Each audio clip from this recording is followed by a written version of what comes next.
We know more than we can tell, so said philosopher Michael Polanyi.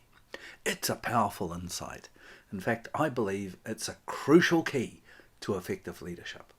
Welcome to episode 9 in our 12-part series, Effective Church Leadership. It's all about what Polanyi identified as tacit knowledge. Effective leadership is an art that can be taught. Jesus called 12 disciples into close fellowship, a koinonia grouping. Ever since, the church has had the opportunity and the privilege of developing leaders for unique roles. Sometimes being a Christian leader is seen as a hard, unrewarding task, and sometimes it is. It can be very difficult, even heartbreaking, for lay and clergy. It's certainly demanding, but so are most worthwhile things in life. And effective church leaders usually find that some things they do bring blessing in unforeseen ways. There's no denying that the task facing church leaders today is more urgent than ever. There's a loss of confidence in the institution of the church. Virtually all the old line denominations are facing huge declines in membership and activity. Methodism in New Zealand has been in decline and denial for a very long time. The time's come for a radical revision of how local church leaders go about their tasks. We need to ask again, what are the keys to effective leadership? Here's one vitally important factor. It's called tacit knowledge. Using tacit knowledge can significantly shape your congregational, group, and indeed personal life. Tacit knowledge involves the incredible processing power of body, mind, and soul. It's the door to leadership, which draws out creativity and wisdom from yourself and others. It streams throughout the universe and is also within you. You activate it through loving service in a koinonia group. You use it as gift and as grace for others. In so doing, you've drawn upon the most important and elemental force in the universe. So what is it? It's conscious awareness of the things that you really know that you know, but which can't be described or written down or turned into a formula. Quote, "We know more than we can tell." That's Polanyi. I think this is what Jesus meant by the kingdom of God.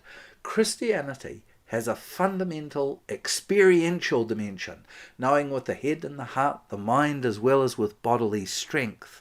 In other words, our tacit knowledge of God involves the response of the whole person. Concentrating on just the intellectual dimension distorts the experience, and wholeness becomes much harder to achieve. So don't do that. Leaders have a much more important and exciting task.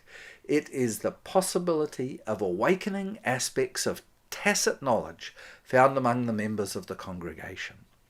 Encouraging tacit knowledge to grow and flourish. Such learning occurs in all learning environments, from preschool to formal university classes to the workplace and the social environment and family life. Why not church too?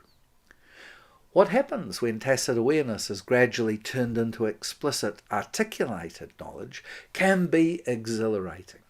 People eagerly anticipate what they're discovering and learning. This is because they already know it from within. We know more than we can tell. Many people thus experience a feeling that they are doing something worthwhile.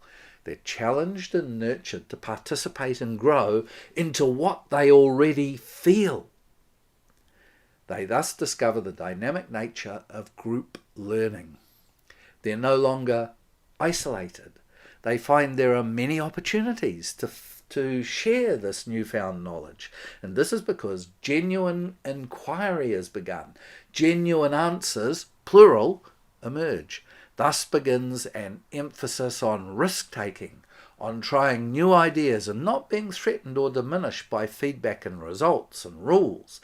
Every person who's given the opportunity to explore their tacit knowledge of Christian faith becomes an exemplar of Christ. Effective leaders are essentially stewards of these innovative, into the new directions. It's a process that can be identified as the progressive revelation of God within. Sound stewardship encourages more and more of the congregation into this kind of participation. Tacit knowledge transfer has always been and will remain the essential teaching and learning function of the church. Learning to lead with explicit and tacit knowledge almost always improves communications. Leaders who recognise the gifts, resources and talents within the congregational base will want to communicate the core values revealed by tacit awareness. Celebration of tacit knowledge affirms unexpected gifts and talents.